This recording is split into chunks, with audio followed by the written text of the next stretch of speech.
Start हुआ, इल्ज़ाम तराशी का सिलसिला स्टार्ट हुआ और अभी कुछ देर पहले पीटीआई के हमारे दोस्त जो कि सियासी तौर पर तो कुछ एग्जिस्ट नहीं करते लेकिन प्रेस कॉन्फ्रेंस की हद तक बड़ी बड़ी बातें कर जाते हैं, उन्होंने एक बार फिर अपनी लाइल्मी या अपनी लैक ऑफ अंडरस्टैंडिंग का मलबा पाकिस्तान पीपल्स पार्टी के ऊपर डाला या सिंध हुकूमत के ऊपर डाला और कहा कि इंतखाबात मुलतवी पाकिस्तान पीपल्स पार्टी ने कराए हैं। मैं ये वाज़े करना चाहूँगा कि इलेक्शन कराना इलेक्शन कमीशन ऑफ पाकिस्तान की ज़िम्मेदारी है, किस तारीख़ को कराना है ये इलेक्शन कमीशन ऑफ पाकिस्तान की ज़िम्मेदारी है, और अगर इलेक्शन की तारीख़ को तब्दील करना है तो ये भी इलेक्शन कमीशन ऑफ पाकिस्तान की ज़िम्मेदारी है। बहैसियत हुकूमत के, चाहे वफाकी हुकूमत हो या सूबाई हुकूमत हो, आपकी आइन के तहत ज़िम्मेदारी है कि जो इलेक्शन कमीशन ऑफ पाकिस्तान के अहकामात होंगे आप उसके पाबंद होंगे, आप इलेक्शन कमीशन ऑफ पाकिस्तान को मुकम्मल सपोर्ट फराम करेंगे ताकि आज़ाद मुनसिफाना इंतखाबात का इनेकाद हो सके।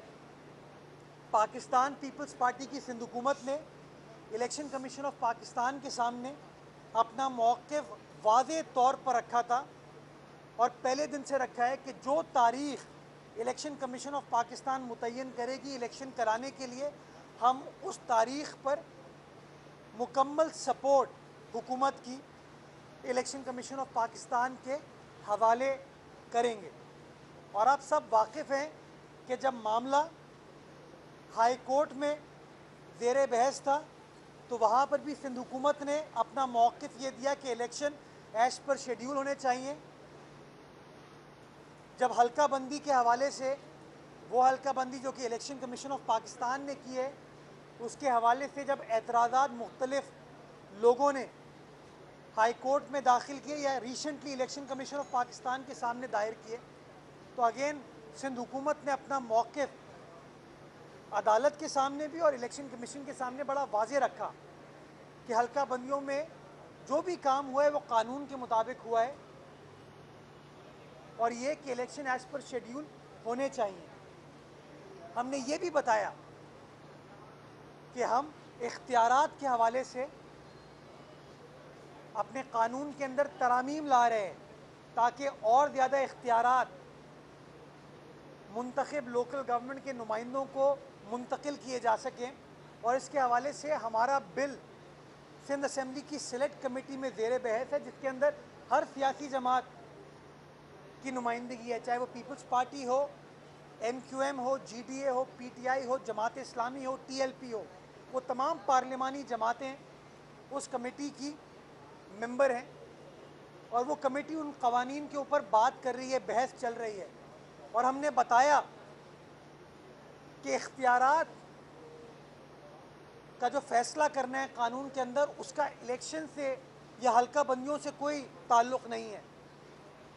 तो ये जो लोग आज ये इल्ज़ाम हमारे ऊपर लगा रहे हैं कि ये इलेक्शन हमने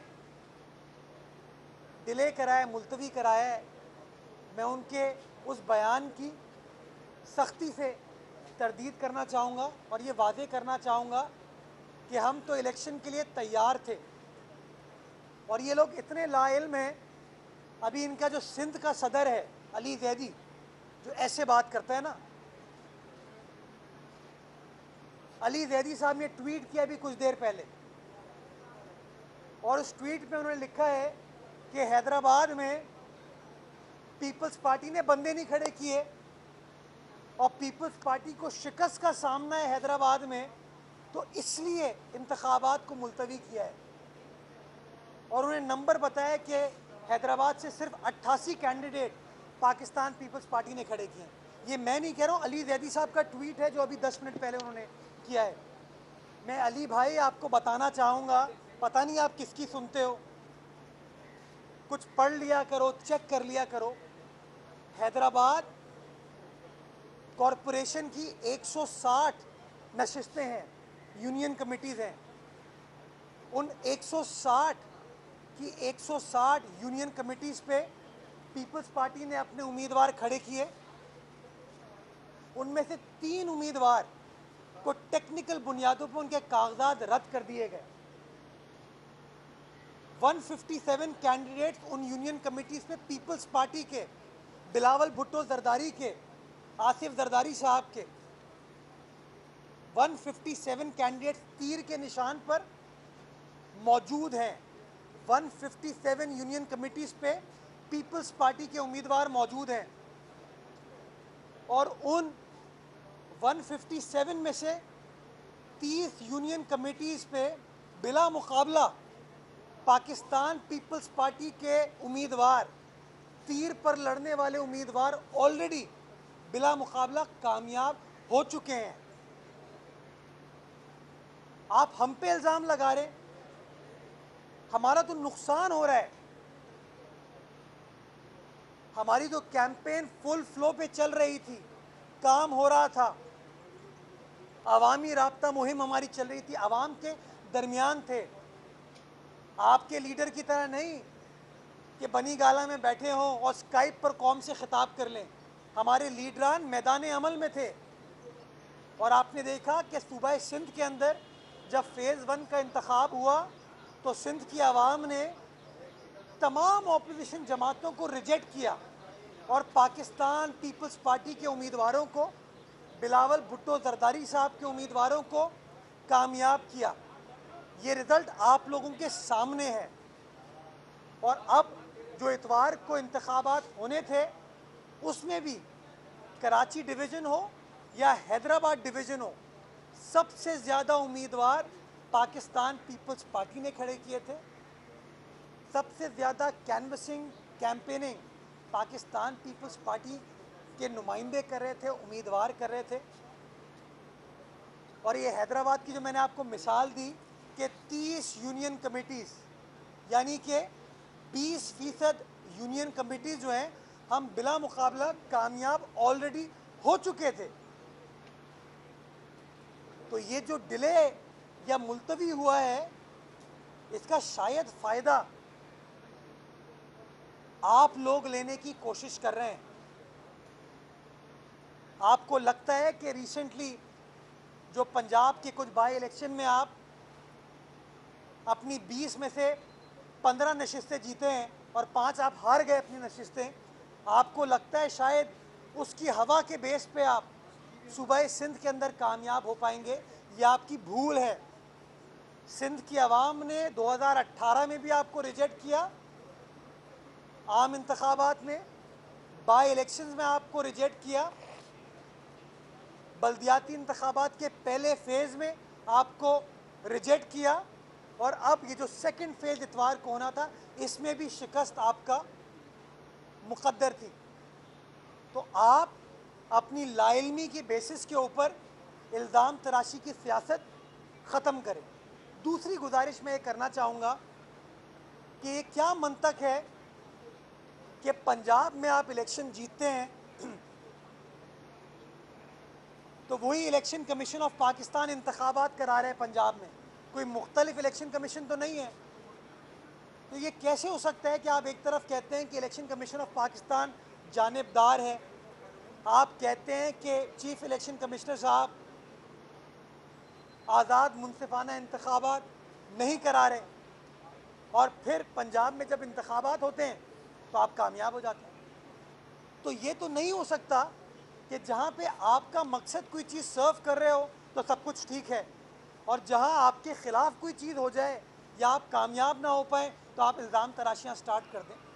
मैं समझता हूँ पाकिस्तान तहरीक इल्ज़ाम के इल्ज़ामात की वजह से पाकिस्तान को पिछले 4 साल से नुकसान हो रहा है और इस नुकसान के सिलसिले को ख़त्म करने की ज़रूरत है। इल्ज़ामात की सियासत को ख़त्म करने की ज़रूरत है।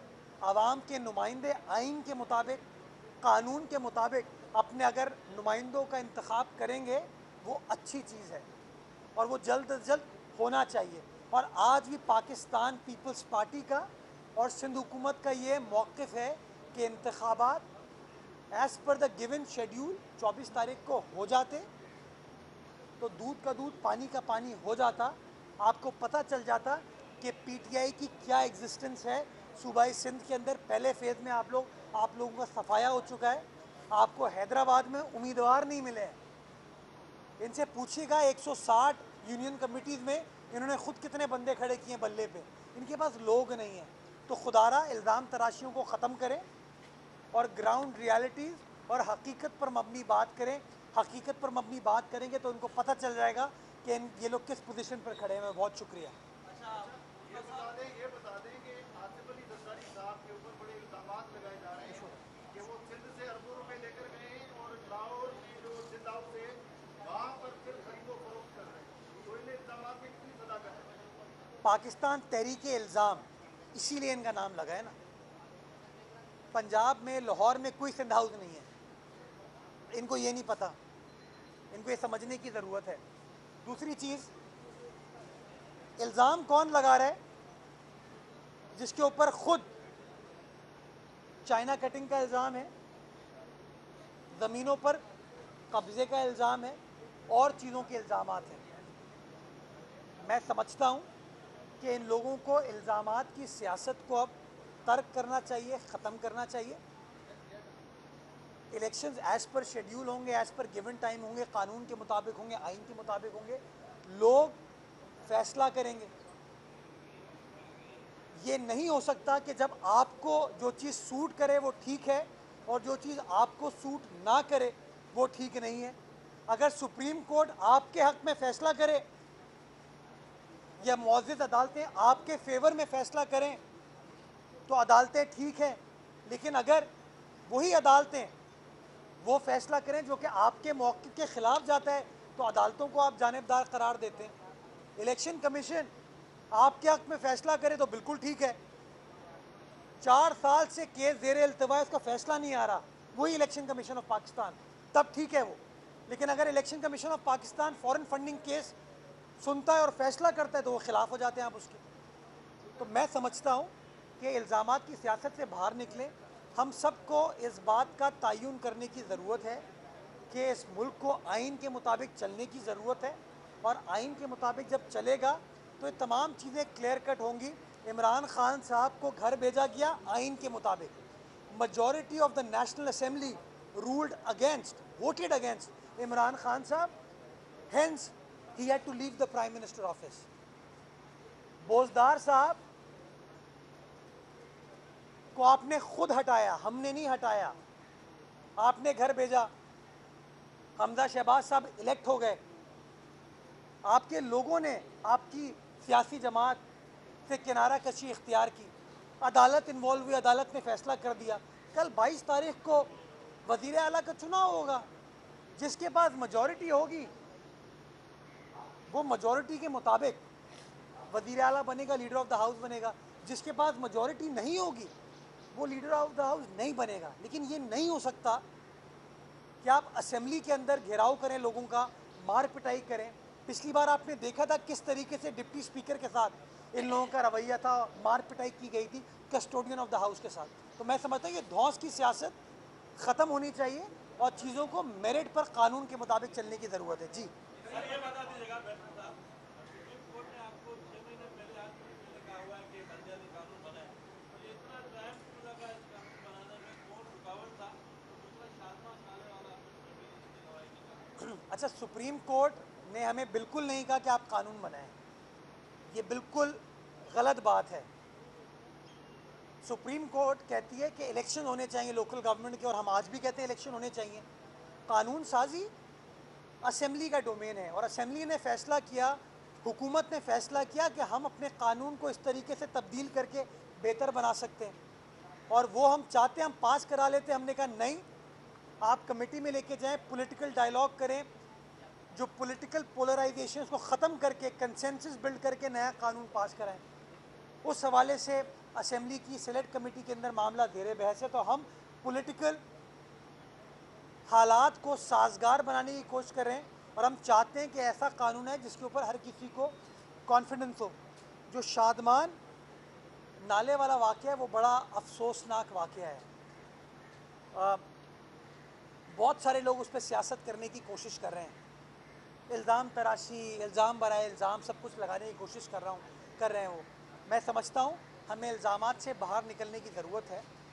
वो जो शाहराह नूरजहाँ वाली रोड है जो कि ऑल द वे सखी हसन से होते हुए शादमान की तरफ जाती है, उसकी डेवलपमेंट का काम स्टार्ट हो गया है और ये इसी पिछले दौर में हमने स्टार्ट करा है। मैंने उसका संग बुनियाद रखा था। अफसोसनाक वाक़या है, नहीं होना चाहिए था, लेकिन किसी शख्स ने वो चीज़ जानबूझ के नहीं की। मैं उस वालिद के साथ दिली हमदर्दी रखता हूँ, उस ख़ानदान के साथ दिली हमदर्दी रखता हूँ, लेकिन मैं ये बताना चाहूँगा जो भी लोग इसके ऊपर पॉलिटिकल पॉइंट स्कोरिंग कर रहे हैं कि किसी ने ये चीज़ जानबूझ के नहीं की है। हमें इस्लाह करने की ज़रूरत है, चीज़ों को बेहतर बनाने की ज़रूरत है और बेहतरी के हवाले से उस इलाके में काम स्टार्ट हो चुका है। 2 महीने पहले काम स्टार्ट हो गया था। नाला भी वापस बन रहा है, सेवरेज भी बन रही है और सड़क भी वापस बनाई जा रही है। ये करके मैं आपके पास आऊँ।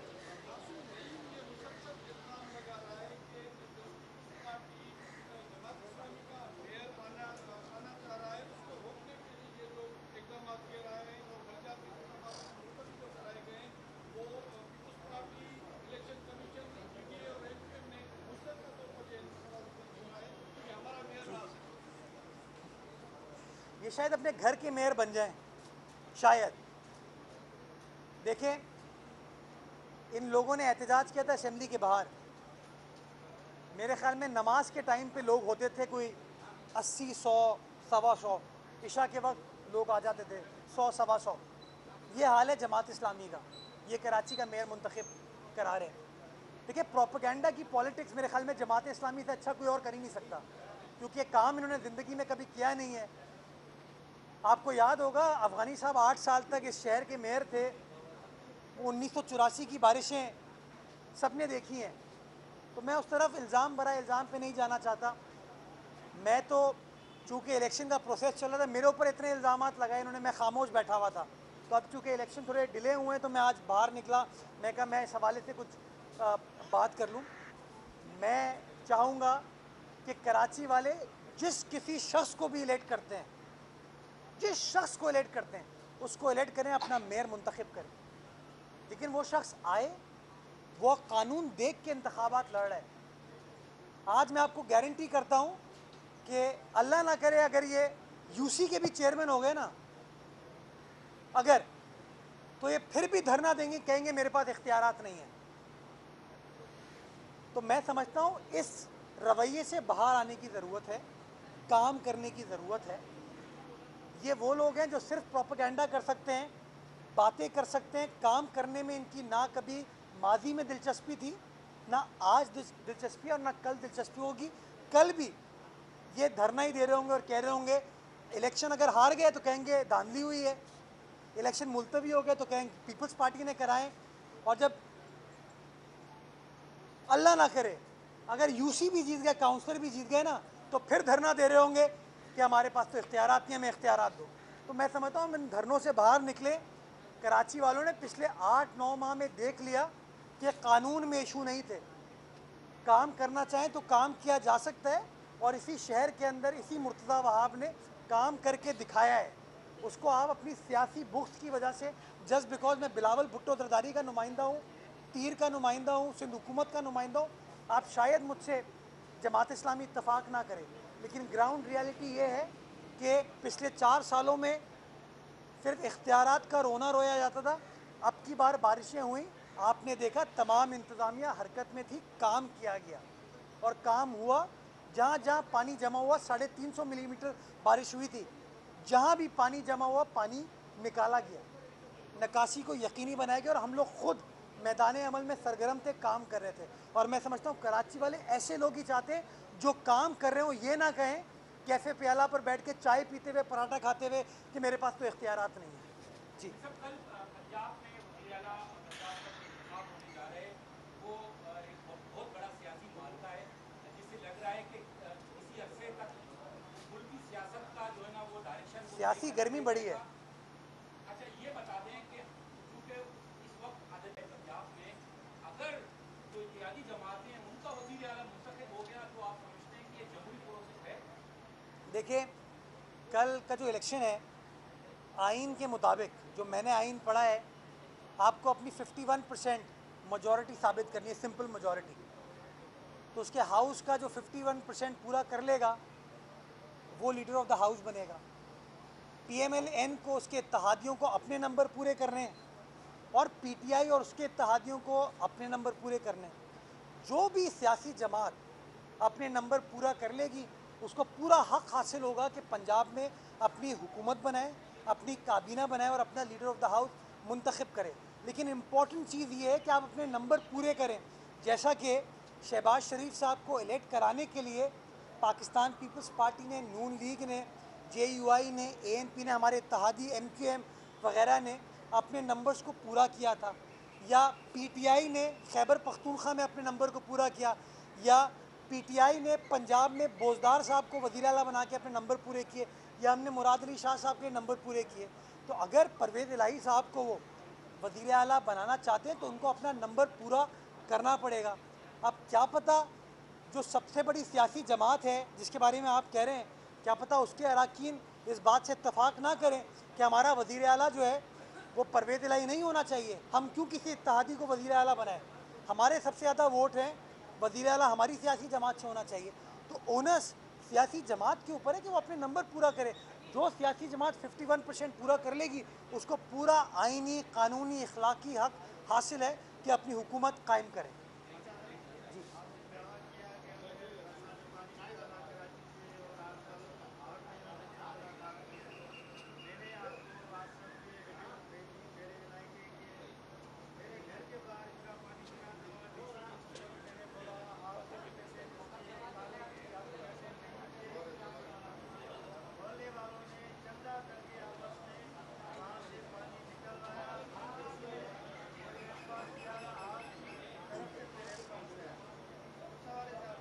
आपको तनकीद का पूरा हक हासिल है, आप तनकीद कर सकते हैं। बड़े एहतराम के साथ मैं आपको बताना चाहूँगा कि कराची के किस किस मकामात पर किस किस तरीके से काम हुआ और काम किया गया, लोगों ने अप्रिशिएट किया। आप उससे डिसएग्री करते हैं, आपको पूरा हक हासिल है, आप आपका हक है, आपका हक है, आप डिसएग्री करें। लेकिन मेरी गुजारिश ये है कि लोगों ने देखा है माजी के मुकाबले में बहुत बेहतर काम हुआ और इंशाल्लाह बेहतरी का जो सिलसिला है ये इसी तरीके से जारी और सारी रहेगा। बहुत